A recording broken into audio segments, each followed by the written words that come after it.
우리는 눈에 보이는 세계 속에 얽매이고 살아가고 있습니다. 그러나 보이지 않는 세계가 너무 크지만은 지금도 그 이유를 모르고 살아가고 있는 것입니다. 다시 말한다면 보이는 것으로 모든 것을 판단하고 또 그것이 전부인 양 생각하면서 물질의 노예가 되고 있다는 것입니다. 성경에 나와 있는 노아의 때를 보면은 세상 사람들의 삶을 그들의 삶을 통해서 그들의 모습을 통해서 우리에게 거울로 비춰주고 있습니다. 세상 모든 사람이 먹고 마시고 즐기면서 외적인 아름다움에 취해 음란한 삶을 살아가던 시대 속에 살았습니다. 인간이 왜 이렇게 죄악에 빠져서 죽어야 되는지 고민하기보다는 당장 인생을 즐기는 것에만 빠져 있었던 것입니다. 모든 사람이 세상이 전부인 양 살아가고 있는 그 가운데서도 노아는 그 시대에, 그 혼탁한 시대에 살면서도 다른 세계에 살고 다른 세계 속에서 살았던 사람입니다. 그리고 하나님으로부터 선택을 받아 그 가족이 방주를 짓게 되고 그 방주 안에 들어가 구원을 받게 되었습니다. 성도도 마찬가지입니다. 하나님께 선택받아 한 시대를 살아가고 있지만은 세상 사람들과는 다른 세계 속에 살고 있는 것입니다. 성경은 우리가 아직 나지 아니하였을 때에 우리를 택하셨고 또 우리를 부르셨고 하나님의 백성으로 양육하신다는 것을 보여주고 있습니다. 이것을 우리는 교리 용어로 표현을 한다면 하나님의 애정이다, 하나님의 작정이다라고 부르고 있습니다. 그렇다면 이 애정론에 대해서 많은 사람들이 가르치고 있는데 그 애정론의 근본적인 가르침이 무엇인가라는 질문에 우리는 이렇게 대답할 수가 있습니다. 인간에게는 자랑할 것이 없다라는 것입니다. 인간의 구원의 역사의 배후에는 하나님의 주권적인 섭리가 있었기 때문입니다. 그러므로 구원은 하나님의 은혜를 믿음으로 얻은 것이지 우리가 선행을 하거나 우리가 어떤 뭔가 업적이 있기 때문에 구원을 절대로 받은 것이 아니라라는 것입니다. 그래서 사도 바울은 구원의 역사를 데살로니가 교회의 믿음의 역사요 사랑의 수고와 소망의 인내라고 표현을 했습니다. 이 수고는 어떤 선행이나 그런 수고가 아니라 하나님을 사랑하기 때문에 하나님의 선택받은 백성으로서 하나님을 사랑함으로 당연하게 하는 수고를 말하고 있고 또 보이는 환경이 아무리 어렵고 힘들어도 하나님의 역사를 믿고 인내하는 모습을 보여주고 있는 것입니다. 그렇다면 하나님께서 선택하신 기준이 무엇이며 또 왜 그렇게 하셨는가란 의문을 품을 수밖에 없습니다. 세상 사람들은 특히 불신자들은 똑같이 인간을 창조하시고 왜 어떤 사람은 구원의 백성으로 삼으시고 또 어떤 사람은 구원의 백성으로 삼지 않는가? 이것은 불공평하고 하나님은 한쪽으로 편애하시지 않느냐라는 그러한 질문을 할 수가 있습니다. 이에 대한 해답이 오늘 본문에 나타나 주고 있습니다. 토기장의 이 얘기를 통해서 우리에게 하나님께서 절대적인 주권 아래 우리를 선택하시고 또 우리를 불러주셨다라는 하나님의 말씀을 우리에게 보여주고 있습니다. 그렇다면 하나님의 선택이 하나님의 전적인 권한이라고 말씀을 드렸는데 그렇다면 그 선택이 인간의 손에 의해서 이루어지는 것이 아니라 하나님의 손에 달려 있음을 보여주고 있습니다. 하나님의 선택은 절대적으로 하나님의 주권 아래에 있다는 것입니다. 사도 바울은 하나님의 주권 사상에 투철한 사람이었습니다. 인류 창조로부터 역사의 모든 진행이 하나님의 거룩한 주권의 토대 위에 있다는 것을 바울은 너무나도 잘 알고 있었던 것입니다. 하나님께서 사람을 지으실 때 나무를 깎아서 만들었다거나 때로는 또 돌을 다듬어서 만들었다는 그러한 표현을 하지 않으시고 진흙을 빚어서 진흙을 뭉쳐서 빚어가지고 하나님께서 그 코에 생기를 불어넣어서 생명이 되었다라고 말씀하고 있습니다. 그래서 성경은 하나님은 토기장으로 비유할 수 있고 우리는 그의 진흙에 비유할 수가 있는 것입니다. 예레미야 선지자도 일찍이 이스라엘 백성들을 향해서 토기장의 그런 손에 의하여 있음을 가르쳐주고 있습니다. 이스라엘 족속아, 이 토기장에 하는 것 같이 내가 능히 너에게 행하지 못하겠느냐? 진흙이 토기장의 손에 있음 같이 너희가 내 손에 있느니라 라고 말씀하고 있습니다. 그래서 이 토기장의 손길에 의해서 진흙이 빚어지고 토기가 형성이 되는 것처럼 우리는 이스라엘 백성들은 하나님의 손 아래에 있기 때문에 이스라엘 백성임으로 판단하고 결정할 수 없음을 보여주고 있습니다. 하나님과 우리와의 관계도 토기장이와 진흙과의 관계와 같습니다. 오늘 본문을 통해서 하나님은 인간을 창조하신 분이기 때문에 그분은 우리의 삶의 주관자가 되기도 한다라는 것입니다. 하나님께서 토기장으로서 토기를 만드는 목적이 있습니다. 또 토기를 빚는 이유가 있습니다. 그렇다면 그 토기는 토기장에 의해서 만들어진 토기는 그 주인의 목적과 또한 계획 아래에서 쓰임을 받아야 되는 것입니다. 하나님은 절대 능력으로 우리를 빚으시고 만들어 주셨습니다. 하나님은 우리를 마음대로 주무르시고 또 주님의 뜻 안에서 용도와 계획에 맞는 여러 가지 그릇들을 만들어 주셨던 것입니다.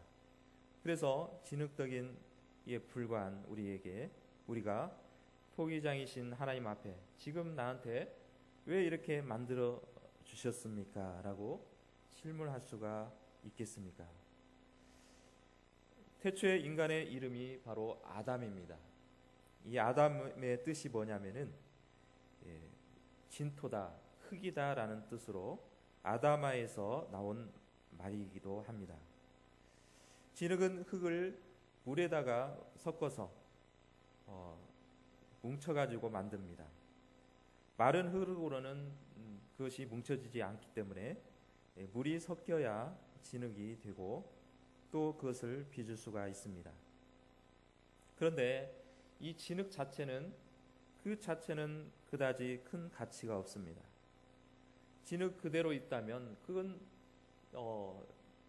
이 어느 곳에 지구 땅 어느 곳에 있든지 진흙을 얼마든지 찾을 수 있습니다.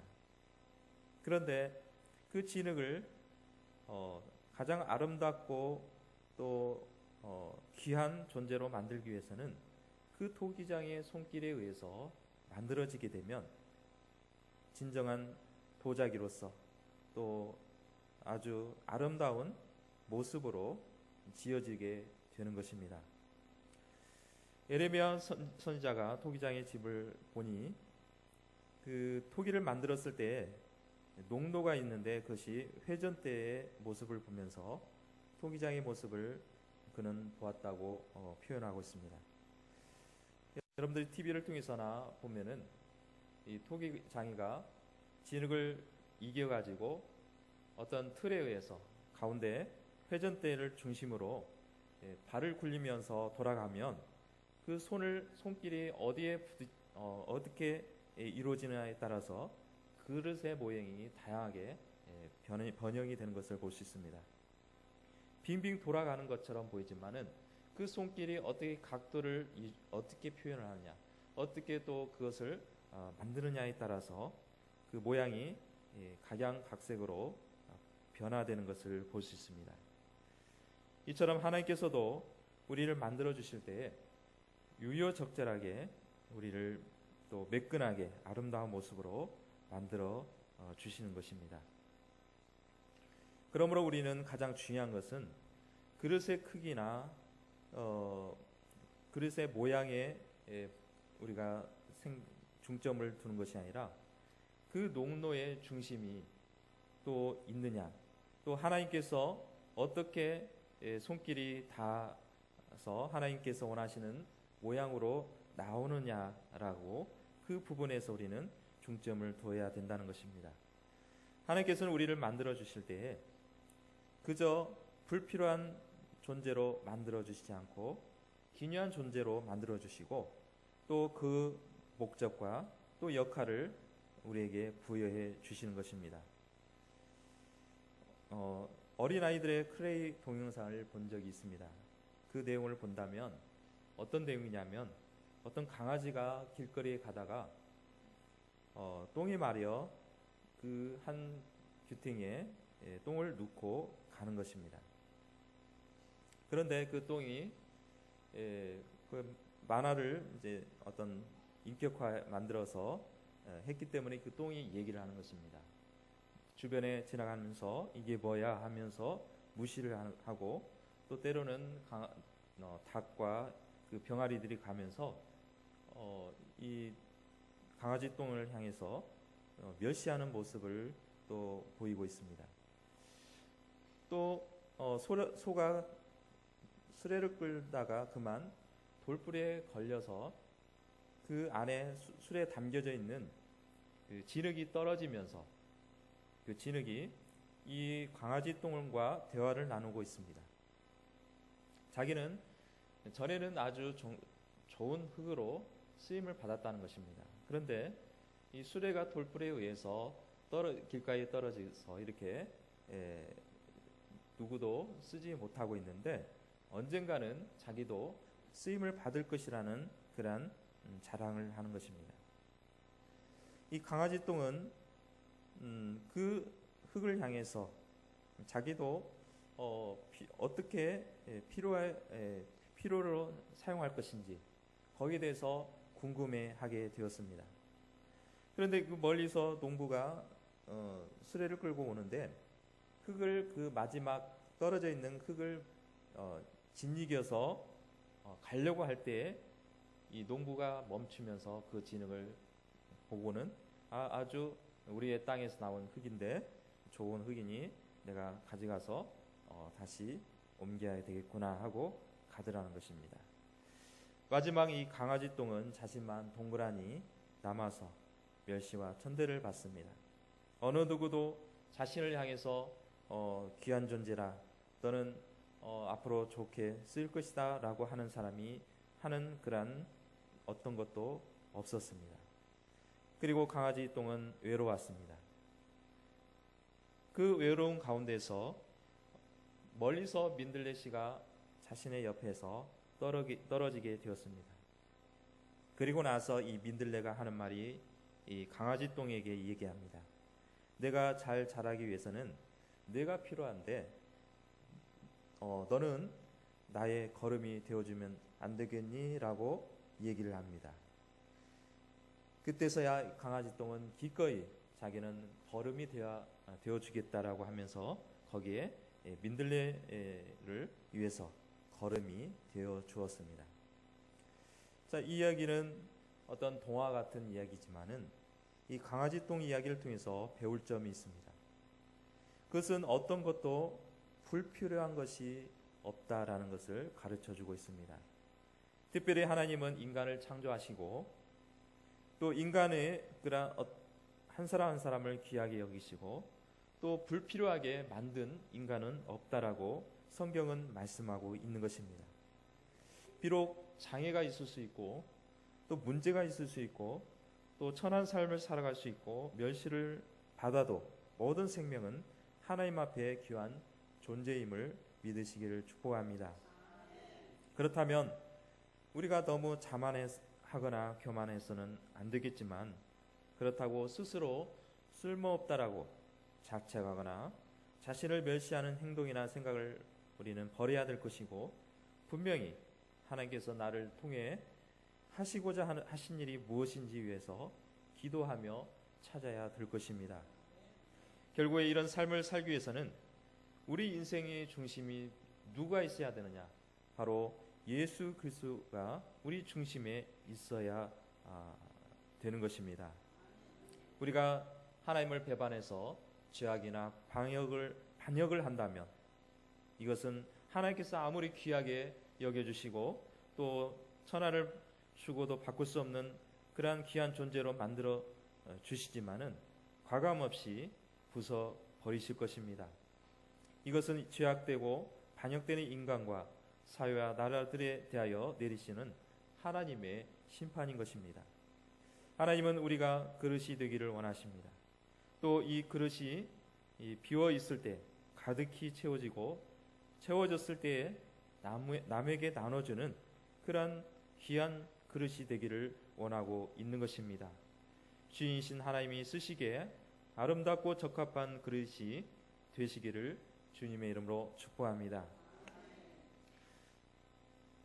먼저 말씀을 드렸던 것처럼 하나님께서 인간을 창조하실 때 하나님의 절대적인 주권 아래서 만들어 주셨고 또 선택해 주셨습니다. 그렇다면 이스라엘 백성들만 선택한 것이 아니라 이스라엘 백성들이 아닌 이방인들 향해서도 하나님께서는 이미 선택하시고 예정하셨다는 사실입니다. 바울 당시에도 이방인과 유대인 사이에 심각한 그 차이점에 대해서 논란이 있었음을 성경을 보면 찾아볼 수 있습니다.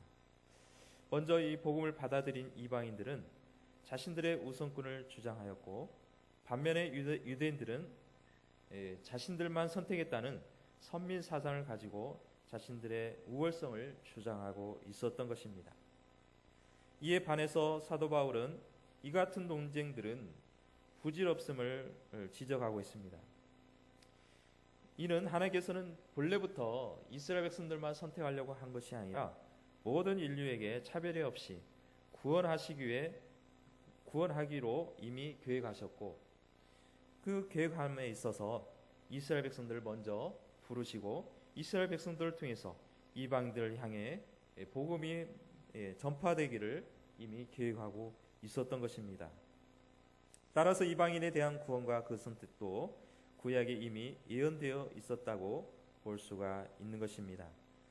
호세아 선지자는 이렇게 말을 합니다. 그러나 이스라엘 자손의 수가 바다의 모래같이 되어서 측량할 수도 없고 셀 수도 없을 것이며 전에 저에게 이르기를 너희는 내 백성이 아니라 그곳에서 저에게 이르기를 너희는 사신 하나님의 자녀라 할 것이라 라고 이미 말씀하고 있습니다. 이 말씀이 무슨 뜻이냐면 호세아 선지자를 통해서 이스라엘 백성들이 이미 선택을 받았고 하나님의 백성의 삶을 살고 있었습니다. 그런데 하나님을 배반하고 우상 숭배를 하고 또 하나님을 떠난 그 이스라엘 백성들을 향해서 호세아 선지자가 고멜이라는 창녀를 통해서 결혼을 하게 되고 고멜이 자꾸 결혼했음에도 불구하고 도망쳐 나오지만은 다시 호세아 선지자는 그 고멜을 다시 데려옵니다. 그것을 통해서 하나님께서는 이 고멜과 같은 이스라엘 백성들이 너희는 하나님의 백성이 아니었지만 하나님의 백성으로 삼았다라는 그러한 뜻으로 이해할 수가 있는 것입니다. 그래서 하나님께서는 이미 구약시대부터 누구든지 예수 그리스도를 영접하는 자에게 구원을 주시기로 작정하셨다는 사실을 알 수가 있는 것입니다. 또한 반드시 기억해야 할 사실이 있습니다. 이스라엘 백성들도 선택하셨고 또 이방 민족도 하나님께서 선택하셨습니다. 그렇다면 육적인 이스라엘 백성들은 무조건 그 자손, 아브라함의 자손이라면 그 아버지가 유대인이라면 무조건 자동적으로 구원을 받을 수 있느냐라는 그 이야기입니다. 이것은 성경의 말씀을 통해서 보면은 그렇지 않다는 것입니다. 자동적으로 아버지가 유대인이기 때문에 어머니가 유대인이기 때문에 그 자녀는 자동적으로 구원의 백성이 물론 이스라엘 백성은 되겠지만은 육적인 이스라엘 백성들은 되겠지만은 자동적으로 구원의 백성이 된다는 것은 아니라는 것입니다. 그래서 오늘 말씀을 읽지는 않았지만은 27절의 말씀에 이사야 선지자를 통해서 남은 자 사상에 대해서 언급하고 있습니다. 이 남은 자의 사상은 모든 이스라엘 백성들이 다 구원의 백성으로 그 구원의 백성이 아니라 하나님을 끝까지 붙들고 의지하는 자만이, 또 하나님의 또한 인도함을 받는 자만이 구원의 백성으로 끝까지 남을 것이다 라고 말씀하고 있는 것입니다. 사도 바울 당시에도 유대인들은 자신들이 아브라함의 후손이기 때문에 당연히 약속의 민족이고 또 자신들만의 구원의 백성으로 생각을 했던 것입니다. 이에 대해서 이사야 선지자는 그것은 잘못된 생각임을 가르쳐주고 있고, 또 말씀을 통해서 오늘 본문에도 이사야 선지자의 말씀을 인용하고 있는 것입니다. 오늘날 수많은 교회와 1천만의 이상의 교인들이 이 땅에 있다고 합니다. 그러나 참된 신자가 있고 그렇지 못한 자가 있을 수 있다는 것을 우리는 기억해야 되는 것입니다. 그러므로 우리는 바람 부는 대로 물결 치는 대로 생각 없이 이리저리 휩쓸리는 신앙이 아니라 하나님의 약속의 말씀 위에 굳게 서는 신앙이 되어야 될 줄로 믿습니다. 만일 진정으로 하나님의 선택을 받은 성도라면 우리의 삶을 통해서, 우리의 생활 속에서 하나님의 자녀다운 빛과 소금의 사명이 우리 안에 나타나야 될 줄로 믿습니다. 지금 우리가 누리는 이 놀라운 구원은 하나님의 주권적인 선택 아래에 있는 것입니다. 여러분들은 구원받은 백성으로서 삶을 살 때에 아마 감사의 삶을 살아갈 수가 있습니다. 왜냐하면 만약에 하나님께서 나를 선택하지 않았더라면 나는 예배 자리에 올 수가 없을 것이고 또 하나님을 만날 수가 없었을 것입니다. 그러나 지금 현재 하나님께 예배를 드릴 수 있는 것, 또한 하나님 앞에 찬양 드릴 수 있고 헌신할 수 있는 것이 얼마나 하나님 앞에 축복의 사람이요 또한 하나님의 선택받은 백성인 줄을 우리는 기억하고 늘 감사하시기를 축복합니다. 사실은 우리는 버려진 사람들이었습니다.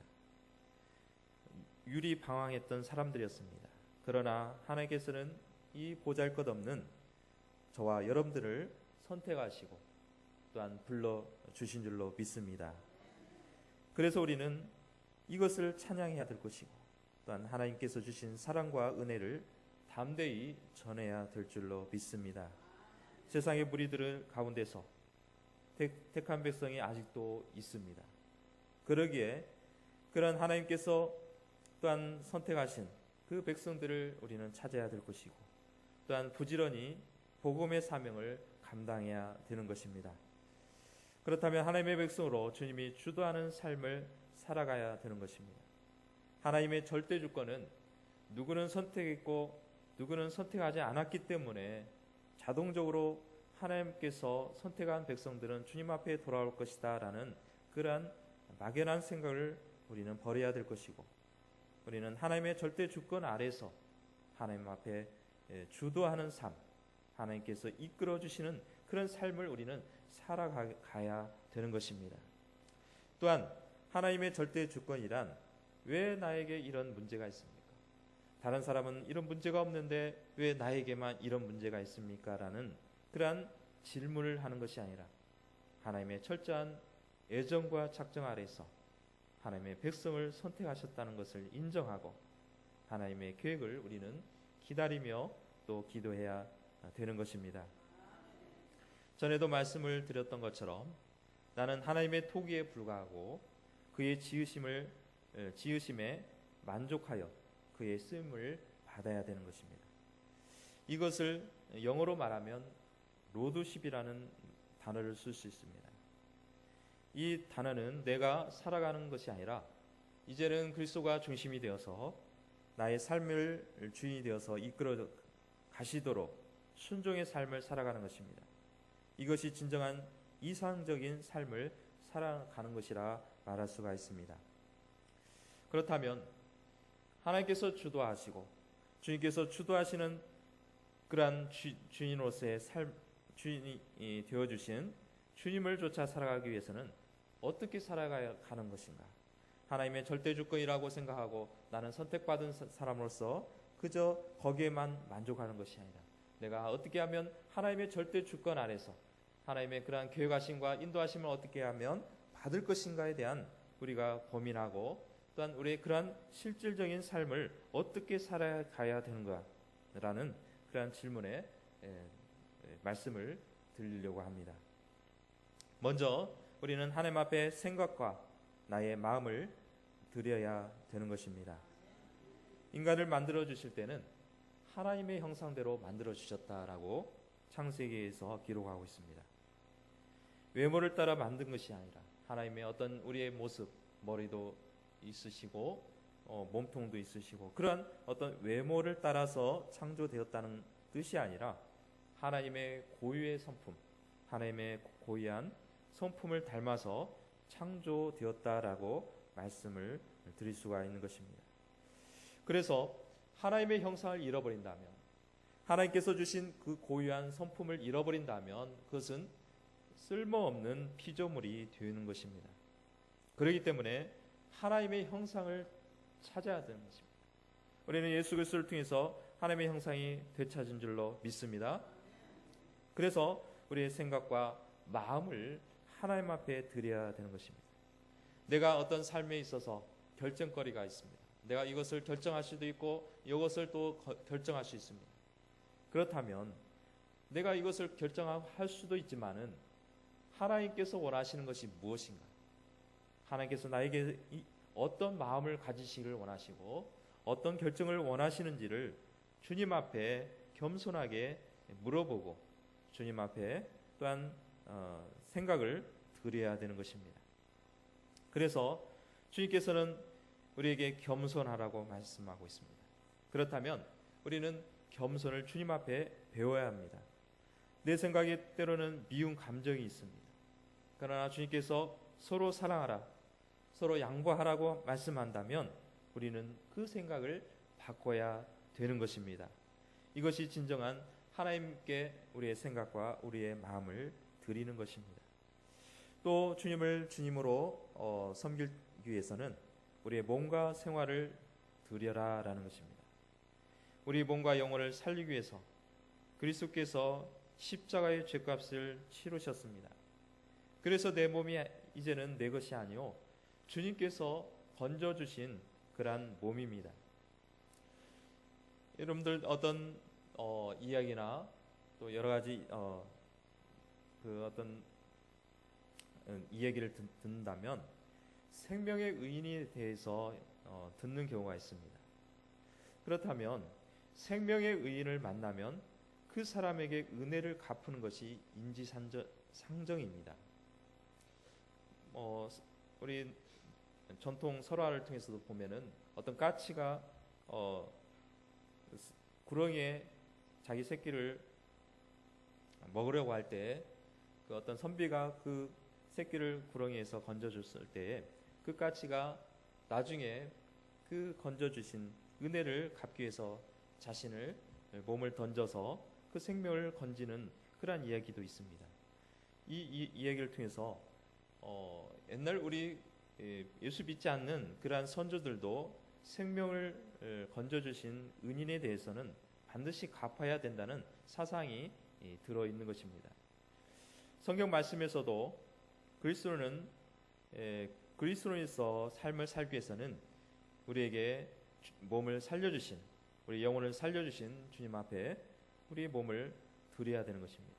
시간도 드려야 될 것이고 우리의 마음도 우리의 생활도 때로는 바쁘더라도 하나님 앞에 내가 쪼개어서 하나님 앞에 정성을 드리고 또 몸된 교회를 위해서 우리가 뭔가 내가 수고하고 섬겨야 되겠다는 그런 마음이 우리 안에 있어야 되는 것입니다.